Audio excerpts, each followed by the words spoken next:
बिस्मिल्लाहिर्रहमानिर्रहीम। अस्सलामु अलैकुम। फ़िरका परस्ती के खिलाफ सामईन कायद-ए-आज़म के प्राइवेट सेक्रेटरी जनाब के.एच. खुर्शीद की यादाश्तों पर मुश्तमिल किताब कुछ मज़ीद इक़्तिबासात।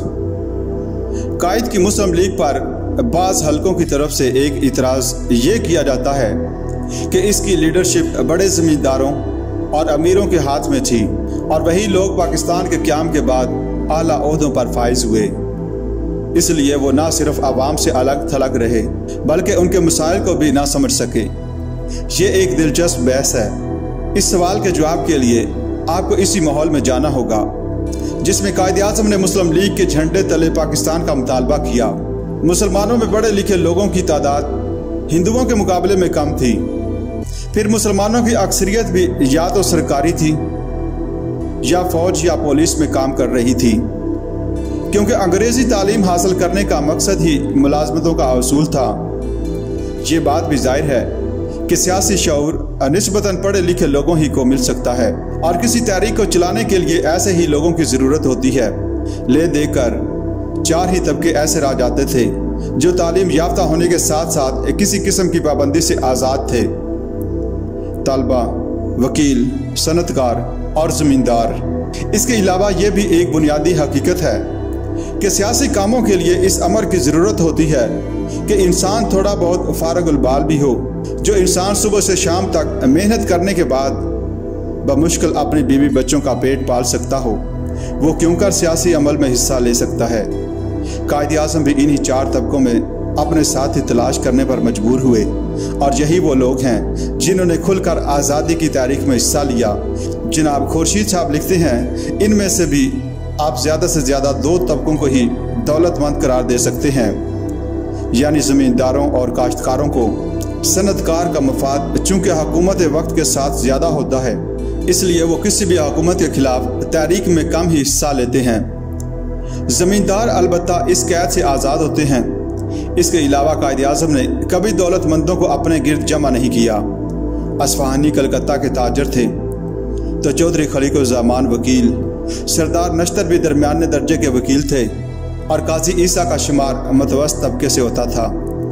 पंजाब में मलक बरकत अली और राजा गजनफर अली भी कुछ लाखपति न थे। बाज़ बड़े ज़मींदार ज़रूर मुस्लिम लीग के साथ थे, लेकिन किसी शख्स को महज इस बुनियाद पर तहरीक में शामिल होने से रोका नहीं जा सकता था कि वो दौलतमंद है या बड़ा जागीरदार है। जो शख्स भी इस तहरीक के बुनियादी मकासद से मुतफिक था, इसमें शामिल हो सकता था। जनाब खुर्शीद साहब कहते हैं कि वो एक सेक्रेटरीट बनाए जिसमें पढ़े लिखे और मुस्तैद नौजवानों की एक खेप रखी जाए। सेक्रेटरीट क़याम पाकिस्तान के लिए की जाने वाली जद्दोजहद का मुकम्मल रिकॉर्ड रखे और इन सवालात का जो मुख्तलिफ हलकों से तहरीक पाकिस्तान पर किए जा रहे थे इल्मी अंदाज में जवाब दे। कई बार उन्होंने मुझसे इसका खाका तैयार करने को कहा, मगर हालत ये थी कि जंग अज़ीम के खात्मे के बाद से पाकिस्तान के क़याम तक वो इस कदर मसरूफ़ रहे कि मुझसे इस छोटे से मंसूबे की जज़ायात भी ना तय कर सके। ये काम ना हो सका। मैं समझता हूँ अगर ये काम हो जाता तो आगे चलकर नौज़ायदा ममलकत के लिए बहुत मुफीद साबित हो सकता था। जनाब खुर्शीद कायद के नज़रियात के बारे में लिखते हैं, कायद-ए-आज़म के मजहबी नज़रियात के बारे में एक बात वाज़ेह है, वो एक सीधे साधे मुसलमान थे और फ़िरका परस्ती में उलझना पसंद ना करते थे। पाकिस्तान के आइन के बारे में उन्होंने दौरा मिस्र के दौरान एक होटल में एक अखबारी नुमाइंदे के सवाल के जवाब में जो बयान दिया, वो इस पर हमेशा कारबंद रहे।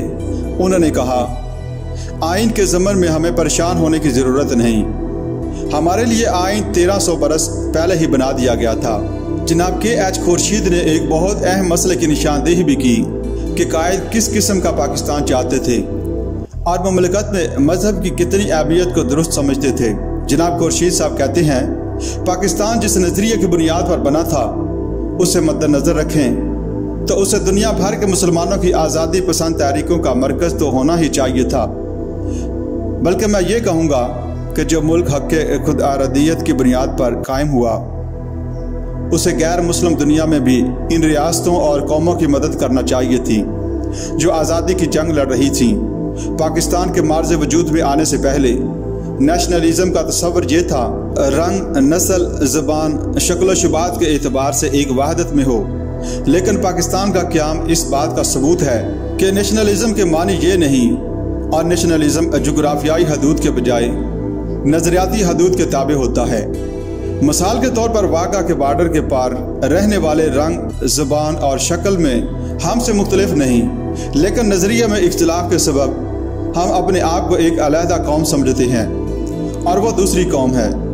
यही वो नज़रियाती सरहदें हैं जिनकी हिफाजत पाकिस्तान के वजूद को कायम रखने के लिए ज़रूरी है। जो लोग मुख्तलिफ वक्तों में भारत से फेडरेशन की बातें करते रहे हैं, वो दरअसल इन सरहदों को ज़हनी तौर पर कबूल नहीं करते और इनके ज़हनों में नेशनलिज्म का वही पुराना तस्वर है जिसकी बुनियाद जोग्राफियाई सरहदों पर होती थी।